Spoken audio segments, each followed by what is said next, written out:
Hi అండి. నమస్తే. Welcome to అమ్మాయి లోకం. అందరూ ఎలా ఉన్నారు? నేనైతే చాలా బాగున్నాను. మీరందరూ కూడా బాగుండాలని మనస్ఫూర్తిగా కోరుకుంటున్నాను. ఇవాళ మన రెసిపీ వచ్చేసి మునగాకు వేసి రొట్టెలాగా తయారు చేసుకుందామండి. చాలా సింపుల్‌గా హెల్తీ రెసిపీ అనమాట. స్కిప్ చేయకుండా లాస్ట్ వరకు చూసేయండి. అలానే ఒక లైక్ ఇవ్వండి. సబ్స్క్రైబ్ చేసుకోండి. రండి వీడియోలోకి వెళ్దాం. మిక్సింగ్ బౌల్‌లో వచ్చేసి ఒక కప్ వచ్చి ఆటా తీసుకున్నామండి, గోధుమ పిండి. అలానే పావు కప్ వచ్చి శనగపిండి తీసుకున్నాము. ఒక 2 టేబుల్ స్పూన్లు ఉంటుంది అంతే. ఆ తర్వాత ఒక ఉల్లిపాయ చాలా సన్నగా కట్ చేసుకున్నామండి. ఒక పచ్చిమిరపకాయ, ఒక చిన్న పీస్ వచ్చేసి అల్లం తురుము తీసుకున్నామన్నమాట.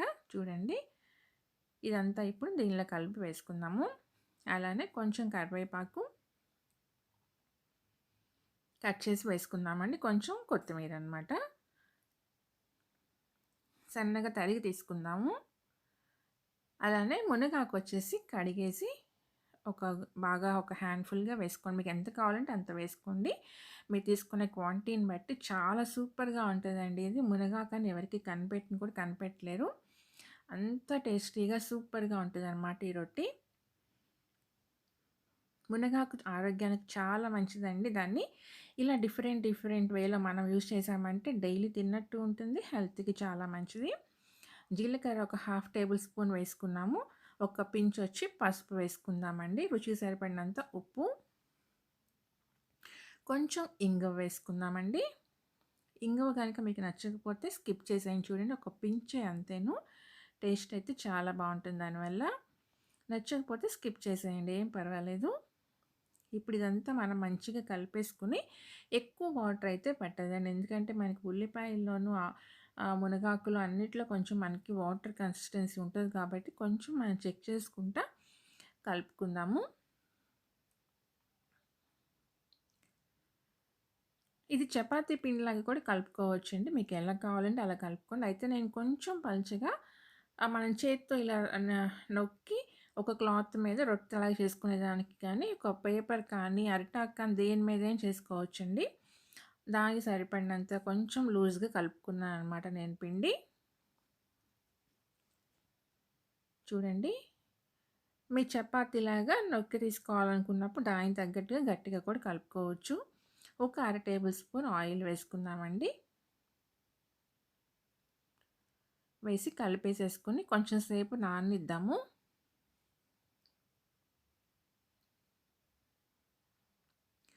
ఇప్పుడు మూత పెట్టేసి ఒక 10 నిమిషాలు నానబెట్టుకుందామండి పిండి. 10 నిమిషాల తర్వాత ఓపెన్ చేసి చూద్దాం.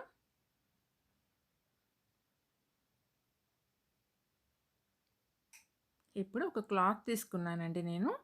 దాని మీద మనం రొట్టెలాగా తయారు చేసుకుందాము. మీకు కావాలంటే అరిటాకు కూడా తీసుకోవచ్చు, లేదంటే ప్లాస్టిక్ పేపర్ ఏదైనా కూడా వేసుకోవచ్చండి. ఆయిల్లో కొంచెం తడుపుకుని చెయ్యి. ఇలా మనం ఎంత సైజు కావాలంటే అంత సైజులో వచ్చేసి రొట్టెలాగా తట్టి తీసుకుందామండి. మరీ పలుచగా చేసుకోవద్దు, కొంచెం ముద్దగానే ఉంటే బాగుంటుంది. పెనం వచ్చి వేడైందండి. కొంచెం ఆయిల్ అప్లై చేసుకుందాం.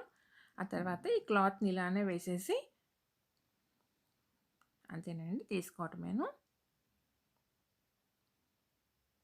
సిమ్లో పెట్టి ఫ్రై చేసుకుందామండి. హైలో అయితే అసలు పెట్టద్దు, ఎందుకంటే మనం పచ్చిమునగాకు వేసుకున్నాం కాబట్టి ఆకంతా మనకి మంచిగా ఫ్రై అవ్వాలి. అందుకని మనం సిమ్లో పెట్టి ఫ్రై చేసుకుందాం.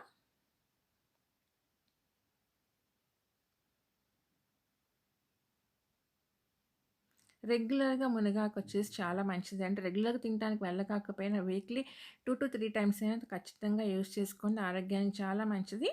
అది నేరుగా తినడానికి నచ్చని వాళ్ళకి ఇలా కూడా ట్రై చేసి చూడండి. పిల్లలైతే చాలా ఇష్టంగా తింటారండి. అంతే, రెడీ అయిపోయింది చూడండి. ఫ్రై అయింది మంచిగా.